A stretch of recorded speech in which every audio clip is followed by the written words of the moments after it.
Hey guys, this is Jay Calder with Jay Unboxing here, giving you a personal prediction for a couple of fights coming up this weekend. Firstly, we will be looking into the middleweight showdown between Chris Eubank Jr. and Anatoly Muratov. Then we will look at David Avanesyan as he defends his European welterweight crown against Liam Taylor on that undercard. And as always, this is just my take. Your prediction can be left down in the comments section below. Would love to read them all. Starting with the main event here is a little bit of fight info. We have Chris Eubank Jr. versus Anatoly Muratov. Of course, this is taking place at the SSE Arena in Wembley, London, England. Sky Sports will be broadcasting the fight on that side of the pond, and this is taking place in the middleweight division at 160 pounds with no title on the line. So we have Eubank taking on a late replacement in Anatoly Muratov when his original opponent was forced to withdraw due to catching the 2020 flu.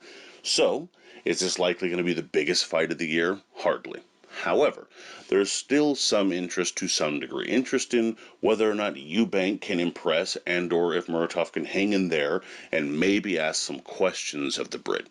Muratov is a massive underdog, rightfully so, but upsets have happened. So let's get into breaking this fight down a little bit. Starting with Eubank here. For Eubank to win, time that uppercut as Muratov steps in. Muratov has a bit of a wide open guard, especially underneath when he steps in and looks to engage. Of course, that means the uppercut is there for Eubank if he times it correctly.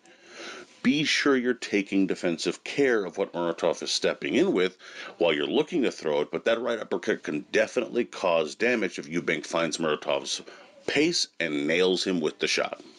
I would also say don't be afraid to get through the gears.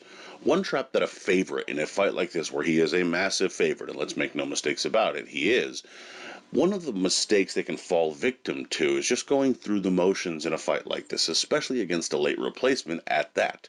Instead, flip that switch, force yourself to go through the gears and try to get your man out of there. Couple of reasons for this. Tactically, I think it benefits Eubank anyway, but it also keeps you focused and switched on. It doesn't allow you to have a lackluster performance. Again, don't rush your work, but have some spark in you a little bit. Eubank needs to start turning in some consecutively good performances at this point of his career anyway. And finally, take his belief away from him early. And that can happen by following the first two keys. If you land those big shots while setting traps and he's coming in, and you keep pressing as the frames wear on, you're going to sap all of his confidence in the process. And this in turn will give Eubanks all the more confidence to keep pressing forward. Not like he needed a confidence boost to begin with. Still, doesn't hurt when you can time your man and begin to stick it to him and really make sure those shots count as the fight progresses. Now, for Muratov to win, don't allow Eubank to dictate the pace. If the more physically talented Eubank is also allowed to dictate the pace, Muratov has very little chance of any success. Eubank could come out a couple of different ways. He could be looking to sit back and control the fight, cruise to an easy victory. He could also be looking to make a statement. If he wants to sit back, Muratov needs to up the tempo. If he wants to make a statement, Muratov needs to step in and disrupt by holding, clinching, landing the occasional cheap shot. Gas by now. Just anything to make what Eubank wants to do seem a little more offset, potentially frustrate him, and not allow him to accomplish what he's looking to do. And one way to do that is you have to throw the left hand.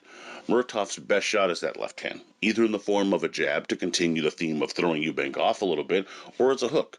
Regardless, the left hand needs to be busy. You can't just go in hands up hoping to set up your work here. No, he'll get caught and beaten up. That's just quite frankly the short and long of it here.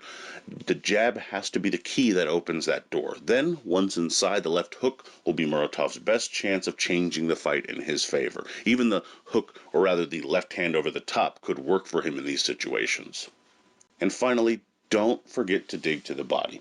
And that's another place that left hand can land as well. One of the many ways in which Eubank seems to have the edges in speed. A way of trying to negate that is by taking some of the steam out of Eubank's sails. How do you do that? Body shots. Ever been punched in the stomach? It definitely makes you a tick or two slower. That has to be Muratov's goal. Slow him down, jab into the inside, and land the left hand upstairs and downstairs to score, and of course try to neutralize what Eubank is doing. Now, my pick here, to be honest, there's very little reason to think Muratov wins this one for me. Barring Eubank making some huge mistake or overlooking his opponent on an epic scale, I think he has enough to take this fight pretty comfortably. After a controlled start, I think Eubank starts looking for the finish by the third or fourth, and likely finds that finish in the middle frames via brutal combinations that he loves to throw. Eubank via mid-fight stoppage. Now we have, of course, the co-featured bout of the evening, which is for the European Welterweight title between champion David Avanesyan and Liam Taylor. Now, with David Avenessian, he's all about pressure. He's going to look to come forward and land hard shots that eventually wear down his opponent. That's obvious. What is less obvious is that he does it with a little more skill than people give him credit for. He cuts off the ring pretty well, and he has a good time making fighters pay when they try to get out of the way of that kind of trouble and circle with just a quick little right hand. What he might have to worry about with Taylor is that he is going to need to win that coming forward bout. Taylor's trying to come forward too. Taylor also has a decent defense that will need to be broken down as the fight progresses. Avenessian needs to dig to the body first, physically press his man back if he needs to, just to ensure that the makeup of the fight favors him. The quick right hand and the overhand right as Taylor tries to circle away could really make him pay. Now with Liam Taylor, he equally wants that real estate right in front of him, and he wants to press his man back.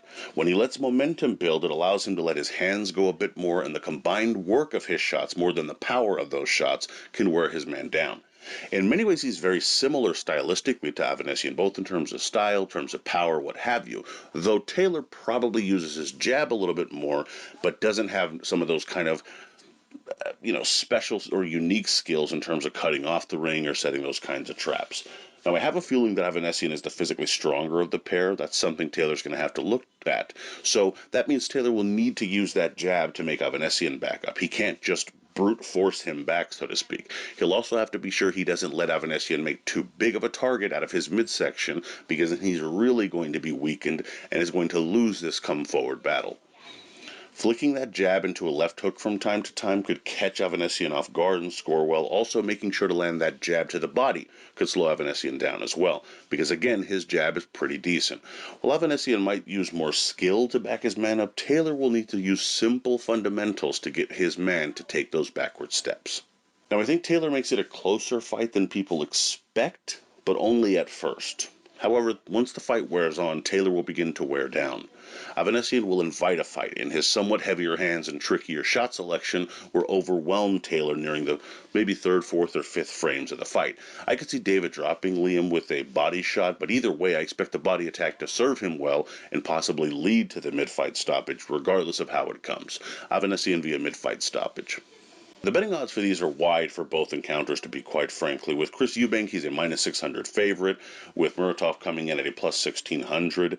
I mean, for funsies, throw a tenner on Muratov if you'd like to. You can win some decent money in return, but there's not a lot of action in terms of their straight-up bets here. Similar in the Avanesyan-Taylor fight here, though a little closer, a little tighter. Still no reason to bet on the favorite in Avenessian, in my personal opinion, especially because Taylor is a tough kid. It's going to be in his backyard, and you never know what kind of decisions might be there. I mean, there's just no reason to put Avenessian and put any money on him, really, maybe other than something like a stoppage, of course. But in terms of head-up bets, really not a lot of action here either way. I'm sure there's some interesting over-unders out there, though. And for either fight, to be honest, if you could find an under that's reasonable, maybe under 7 rounds, I'd be interested in some of that kind of action.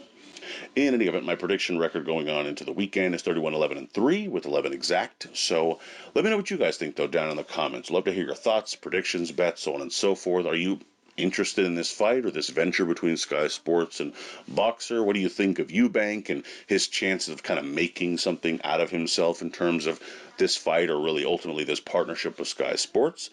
You can also check out a piece that I wrote on Chris Eubank at the link below. You can click that in the description box. Please be sure to like, comment, share, subscribe, and follow at jcalderon_JOB on Twitter, and you can email me at junboxing@gmail.com. Would love to hear from you there. Also, be sure to check out junboxing.com for schedule, results, betting odds, rankings, so on and so forth. And as always, until next time.